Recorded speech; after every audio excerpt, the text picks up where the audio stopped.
বান্দাকে যখন প্রশ্ন করা হবে রবের পরিচয় দাও, জবাব দিয়ে বলবে আমার রব হলেন আল্লাহ, যেই আল্লাহ আমারে খানা দেয়, বাতাস দেয়, রিজিক দেয়। আল্লাহর দেওয়া সূর্যের আলো, চাঁদের আলো, বাতাস, মাছ, পানি সব আমার আল্লাহর দেওয়া। আল্লাহর দেওয়া জবান, আল্লাহর দেওয়া মাথা, মেধা, আমার ফুল বডি আমার আল্লাহ বানাইছেন। আল্লাহ পাক বলেন বান্দা, ওই বান্দাগুলো আমাকে তালাশ করে দুনিয়াতে, কিন্তু দুনিয়াতে আমারে পাবি না, তবে আমার একটু ঘ্রাণ পাবি। আমি আল্লাহ যে কেমন, আমি আল্লাহর একটু কুদরতের ঘ্রাণ পাবি। বলে কেমনে? বলে আওয়াজের ভিতরে তাকায় দেখ, আমি আল্লাহর কুদরতের ঘ্রাণ পাওয়া যায়। তোর শরীরের মধ্যে যদি তুই তাকায় দেখ, একটু কুদরতের ঘ্রাণ পাবি। তোর নিজের দিয়ে তাকায় দেখ, এই যে কথা বলতেছ, এই কথাগুলো কোন মেশিনে তৈরি হচ্ছে, এই কথাগুলো কোন মেশিন দিয়ে সাপ্লাই হয়। লক্ষ কোটি কোটি কথা বললাম এই বয়সে, আমার কোনোদিন জিহ্বাটা ব্যথা হয় নাই। মাইক চলে, মেশিন ঠান্ডা করা লাগে, বিদ্যুৎ জ্বলে, বাতি জ্বলে, বিল দেওয়া লাগে। অথচ দুনিয়াতে আসার পরে জিহ্বা নামের মেশিন লড়ায় কত কথা বললাম, আজও পর্যন্ত এই মেশিনটা বন্ধ হয় নাই, আজও পর্যন্ত কথা বন্ধ হলো না। এত কথা কোন মেশিনে সাপ্লাই হয়? ওই মেশিনের তেল, পেট্রোল, অকটেন কে দেয়? এরে বান্দা চিন্তা কর। আল্লাহ এদিকে নজর করে বলেন ওয়াফি আনফুসিকুম আফালা তুবসিরুন। এরে বান্দা তুই নিজের দিয়ে তাকায় দেখ, আমি আল্লাহর কুদরতের নিদর্শন পেয়ে যাবি রে গোলাম। আমি আল্লাহর মাখলুকতের দিয়ে তাকাইয়া আমার পরিচয়টা নাও। এমন সুন্দর জমিন কে বানিয়েছেন, এমন সুন্দর আসমান কে বানিয়েছেন? আল্লাহর পরিচয় নিয়ে যারা চলবে, এরপরে কবরে গিয়া জবাব দিবে আমার রব আল্লাহ। আমার ধর্ম ইসলাম ছাড়া আর একটাও না। আমার নবীকে দেখাইয়া রাস্তা বানায় জিজ্ঞেস করবে ফেরেশতারা, এই বান্দা, এই লোকটারে চিনুনি বল। তখন নবীরা, আশেক পাগলেরা, দুনিয়াতে যারা টুপি ফালায় নাই, মেসওয়াক ফালায় নাই, দস্তরখান সারা খানা খায় নাই, যারা সব সময় জিহ্বা নাড়ায় দরুদ পড়তো আর মদিনায় যাওয়ার জন্য পাগল হয়ে যাইতো, ওই নবীর মোহাব্বত যাদের অন্তরে, কবরে যাওয়ার পরে নবীর সাথে যখন রাস্তা করে দেওয়া হবে, আশেক বলবে ইনি তো আমার সেই মায়ার নবী, যেই নবীকে না দেখে নবীর আদর্শের সুন্নতের আমল করেছি। আল্লাহ তাআলা বলবে ফেরেশতা, এই বান্দাকে আর কষ্ট দিও না, জান্নাতের বিছানাটা বিছায়া দাও, জান্নাতের বাগান থেকে রাস্তা করে দাও। কবরটা তখন বিশাল এক জান্নাতের বাগান পরিণত হয়ে যাবে। আল্লাহ বলবে ফেরেশতা, বান্দা এখন আদর পেয়ে ঘুমায় যাবে, কিয়ামতের আগে তারে ডিস্টার্ব করবা না, নতুন জামাইয়ের মতো আরামে তারে ঘুমাইতে দাও। বান্দা মজা করে ঘুমাবে, কেউ কবরে আর তোমারে ডিস্টার্ব করবে না। পক্ষান্তরে যারা গুনাহগার হয়ে কবরে যাবে, আল্লাহর ফেরেশতারা বলবে বল রবের পরিচয় দাও। গুনাহগারেরা তো দুনিয়াতে রবের বিরোধিতা করেছে, আল্লাহ চিনে না, আল্লাহর বিরোধিতা করেছে। এই বান্দা তখন বলবে লা আদরি, লা আদরি, আমি কিছুই জানি না। ধর্মের পরিচয় দাও, বান্দা ইসলামের কথাই বলতে পারবে না, কারণ ইসলামের উপরে চলে না। নবীকে দেখায় বলবে চিনুনি, বলে না, এই লোকটাকে চিনি না। আল্লাহ পাক তখন বলবে রে ফেরেশতা, আর দেরি করার দরকার নাই, এই বান্দারে আর সুযোগ দেওয়ার দরকার নাই।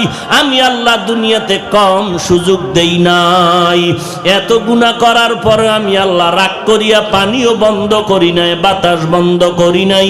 আমি আল্লাহ সব নিয়ামত দিয়া আমি আল্লাহ কতবার তারে আজানের মাধ্যমে মসজিদে ডাকলাম, আসে নাই। আমি আল্লাহ নিজে গিয়া প্রথম আসমানে ডাকলাম, আয় বান্দা একটা ডাক দাও। আমি আল্লাহর মোহাব্বতে নামাজে দাঁড়ায়া যাও। বান্দা ভোর রাতে ঘুমিয়েছিল, ফজর পড়ে নাই, আমাকেও ডাক দেয়নি, এখন আর সময় দেওয়া হবে না। ও ফেরেশতা, জাহান্নামের বিছানাটা কবরে বিছায়া দাও। আল্লাহ পাক রাগান্বিত মেজাজ নিয়ে বলবেন, এরে কবরের মাটি, বান্দাকে আর সুযোগ দেওয়া হবে না। দুনিয়াতে যত মজা করেছে তার সাজা বুঝাইয়া দাও। আল্লাহ অর্ডার করবে, মাটি দুই পার্শ্ব থেকে চাপ দাও। কবরের দুই পার্শ্বের মাটি এমন জোরে চাপ দিবে পাজরের হাড় চুরমার হয়ে যাবে। এরে নবীর উম্মত, ওই কবরে জাহান্নামের সাথে রাস্তা হয়ে যাবে। আল্লাহর কোরআন সত্য, নবীর হাদিস সত্য, একটা মিথ্যা নাই। আল্লাহর মোলাকাত যদি চাও, 1 নাম্বার শর্ত নেক আমল করো। 2 নাম্বার, আল্লাহর সাথে কাউকে তুমি অংশীদার বানাও না, নবীর সুন্নতের জিন্দেগির আপন বানায় নাও। দুনিয়ার নিজেও নবীর সুন্নত অনুযায়ী চলবা, তোমার পরিবার আহাল সন্তানগুলোকে সুন্নতলা বানায় নাও। ওরে আল্লাহর গোলাম, দুনিয়ায় তুমি বাদশা হয়ে যাবে, পরকালেও বাদশা হয়ে যাবে।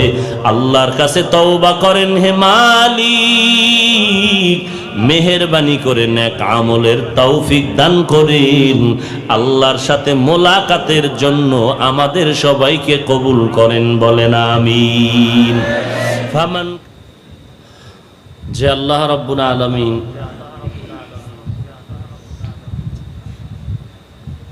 কঠিন এক মুসিবতের মধ্য দিয়ে বেহেশতের বাগানে উলামায়ে কেরামদের মজলিস, আশিকিন জাকিরিনদের মজলিসে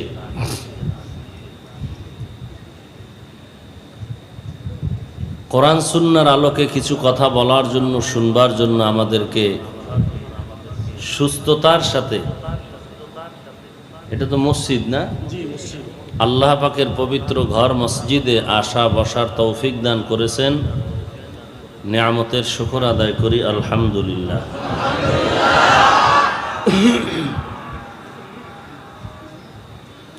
লক্ষ কোটি দরুদ ও সালাম সাইয়্যিদুল মুরসালিন রাহমাতুল লিল আলামিন, শফিউল মুজনিবিন, খাতামুন নবিয়্যিন, সৈয়দুস সাখালাইন, ইমামুল মুরসালিন হযরত মুহাম্মদুর রাসূলুল্লাহ সাল্লাল্লাহু আলাইহি ওয়া আলিহি ওয়াসাল্লামের উপর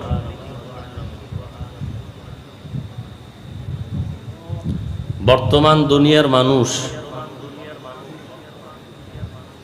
দিশেহারা, পথহারা, মতহারা। মুসলমান এক অশান্তির বেড়াজালে আজ আবদ্ধ।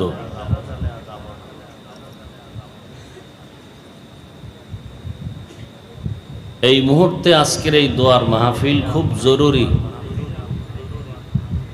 কিছু করতে না পারলেও আমরা নিজেদের জন্য, পরিবারের জন্য, দেশের জন্য, গোটা দুনিয়ার মানুষের জন্য দোয়া করতে পারবো, এই সুযোগ আমরা পেয়েছি।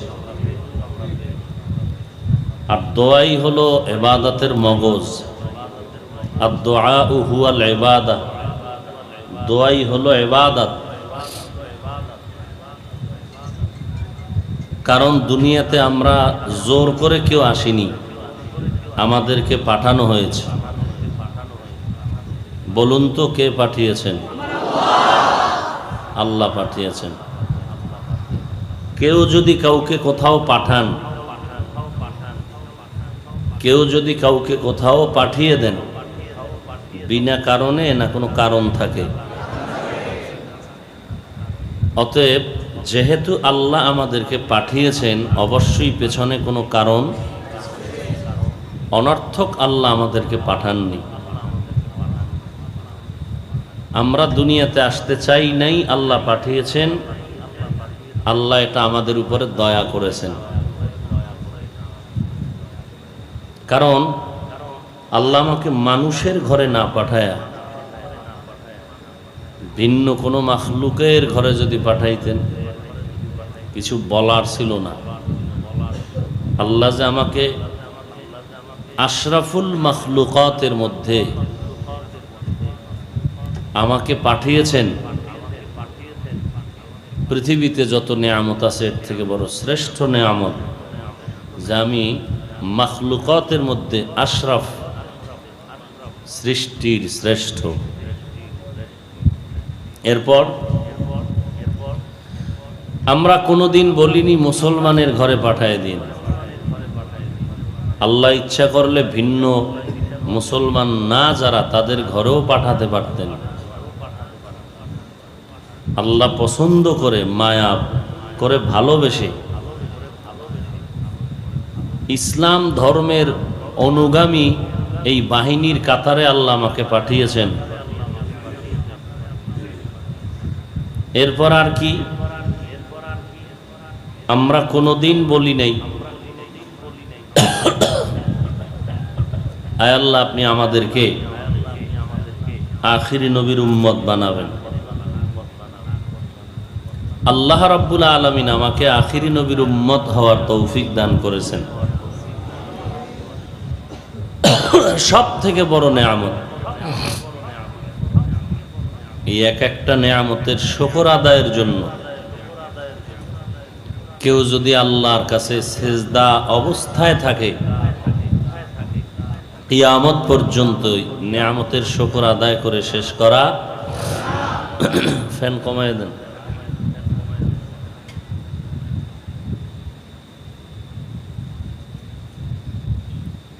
এরপরে আর কি? মানুষ হিসাবে দুনিয়াতে আসছি, মুসলমান হিসাবে পরিচয় দিতেছি, আখিরি নবীর উম্মত। এর মধ্যে আল্লাহ আরো কত মায়া করেছেন। কি? একই মায়ের গর্ভের সন্তান, দুই ভাই দুই বোন বা ৫-৭ জন, কিছু মেয়ে কিছু ছেলে, একই মায়ের গর্ভের সন্তান। দেখা যায় কারো চোখে সমস্যা, হাতে সমস্যা, পায়ে সমস্যা। চোখ আছে, চোখে পাওয়ার নাই। মুখ আছে, কথার আওয়াজ নাই। আবার হাতের দুইটার একটা আছে, আর এক হাত নাই। জুমার দিন বড় বড় মসজিদের গেটের সামনে এরা ভিক্ষার থালা নিয়ে বসে থাকে। বিভিন্ন মানুষের হুজুম যেখানে হয় সেখানে তারা থাকে কিছু পাওয়ার আশায়। আলহামদুলিল্লাহ, কি শুকর আদায় করবেন যে আমার হাতও ভালো, চোখ ভালো, পাওয়ার আছে, জবানের কথা আছে। আমি কি শুকর আদায় করব যে আমার কথা আল্লাহ পাক উম্মতের জন্য হাদিয়া দিয়েছেন। সবার কথায় তো মজা নাই, সবার তেলাওয়াতে মজা নাই। আল্লাহ পাক আওয়াজের মধ্যে আবার মজা দিয়েছেন। আল্লাহ পাক রব্বুল আলামিন যে নিয়ামত আমাকে দিয়েছেন, সে আল্লাহ পাক যে কণ্ঠ দিলেন কতই না সুন্দর, চেহারা দিলেন কতই না সুন্দর, মেধা দিয়েছেন কতই না সুন্দর। সে আল্লাহ কত সুন্দর। হ্যাঁ, অমুকের চেহারা সুন্দর, হাত সুন্দর, মেধা সুন্দর, কণ্ঠ সুন্দর, তিলাওয়াত সুন্দর, বিচক্ষণতা, বুদ্ধি সুন্দর। এই সৌন্দর্য কে দান করেছেন? যে আল্লাহ এত সৌন্দর্য দান করলেন, সে আল্লাহ কত সুন্দর। একবারও চিন্তা করিনি। চিন্তা যদি করতাম তাহলে আল্লাহর সাথে গাদ্দারি আর বেঈমানি আর নাফরমানি করতে পারতাম না। অথচ আল্লাহকে কোনোদিন বলিও নাই আমার এইটা দেন, এইটা দেন। দুনিয়াতে আসার পরে আমার কি প্রয়োজন সব আল্লাহ চাওয়ার আগেই ব্যবস্থা করেছেন। খাদ্য মন্ত্রণালয় থেকে মানুষের জন্য খানা বরাদ্দ হয়, গম, চাল, আটা। এই এলাকার ভিতরে 5 টন চাল দিল এই ওয়ার্ডের মধ্যে। চাল দিয়া জনপ্রতিনিধির দায়িত্ব যারা পালন করেন তারা বন্টন করে দিলেন। কিন্তু এই চাল কিভাবে পাকায়া খানা খাবে, এবং এই চাল পাকায়া খানা খাইতে, ভাত খাইতে তরকারি লাগবে, খবর নাই। পাক কেমনে করবে, খবর নাই। গ্যাস লাগবে, আগুন লাগবে, খবর নাই। আল্লাহ বলেন, আমি আল্লাহ রব্বুল আলামিন তোমার রিজিকের যা দরকার, রুটি লাগবে দিলাম, খানা দরকার, ভাত লাগবে, চালের ব্যবস্থা করলাম। এরপরে চালের ভাত খাইতে তরকারি, সবজি তোমার শরীরের জন্য উপকার, ব্যবস্থা করলাম। কতদিন এক তরকারি খাওয়া যায়? আমি আল্লাহ পার্শ্বে মাছের ব্যবস্থা করলাম। কত হাজার রকমের মাছ, কতদিন বড়ে খাবে? এরপরে আমি আল্লাহ গোশতের ব্যবস্থা করলাম। কত ধরনের গোশত তুমি খেতে চাও? এইভাবে খেতে খেতে এখন আর ভালোই লাগে না। এখন ডাক্তারের কাছে গিয়া বলে, ডাক্তার সাহেব রুচি নাই, এত ধরনের গোশত, উটের গোশত, হরিণের গোশত, ছাগল, বকরি, দুম্বা, ভেড়া, মুরগি, এরপরে 10 রকমের আইটেমের মাছ, ভর্তা, সবজি, শাক, কিন্তু আমার জিহ্বার ভিতরে যায়, গলার ভিতরে যায়। ঔষধ দেন রুচির। আল্লাহ বলেন এই ঔষধ খাবি, কিছুদিন পর রুচি আসবে, আবার নাই। আমি আল্লাহ নিজে তোর রুচি যেন আসে সে ব্যবস্থা করলাম। কি করলাম? 2টা টমেটো আর 2টা শসা ল, সাথে একটা কাঁচামরিচ, এটা দিয়ে মোটামুটি একটা মিক্সার করে সালাদ বানা।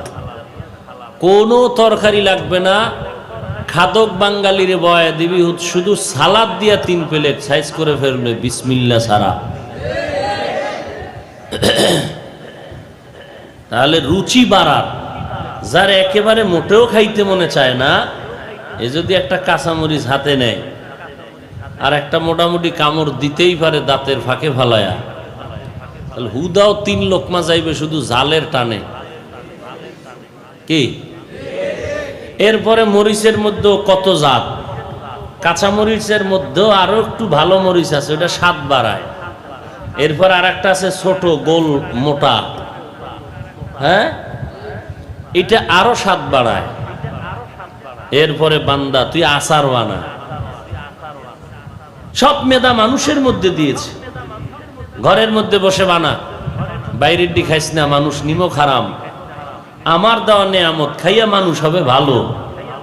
আর সেই মানুষ কত বড় ডাকাত যে আমার দেয়া নেয়ামত নিয়ে গাদ্দারি করে, একটু লোভে পড়িয়া আমার স্বাস্থ্যসম্মত খানাটাকে স্বাস্থ্যের অযোগ্য বানায়।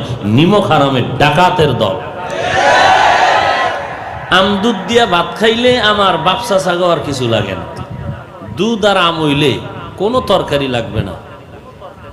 আর আমি দুধ সামনে আইলো দোয়া ইউনুস পড়ি, খাইতে পারি না, পেটে সমস্যা। অথচ এই আম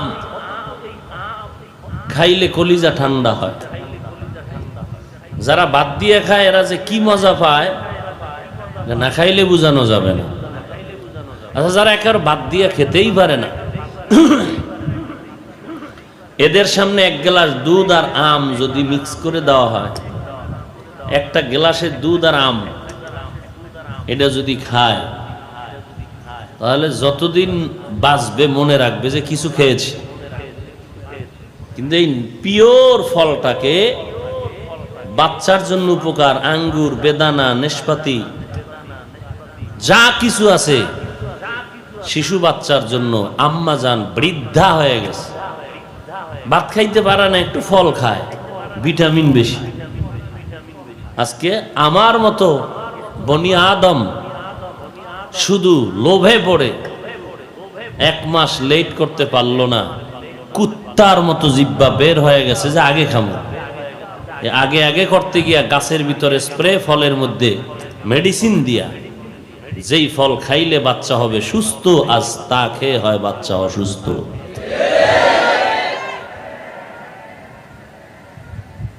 কি পরিমাণ নিমক হারাম। আমরা মাছ খাবে, স্বাস্থ্যসম্মত খানা, সেখানেও ভেজাল। ভেজাল নাই এমন কিছু জিনিস পাওয়া খুবই কঠিন। প্রত্যেকটা জায়গায় ভেজাল।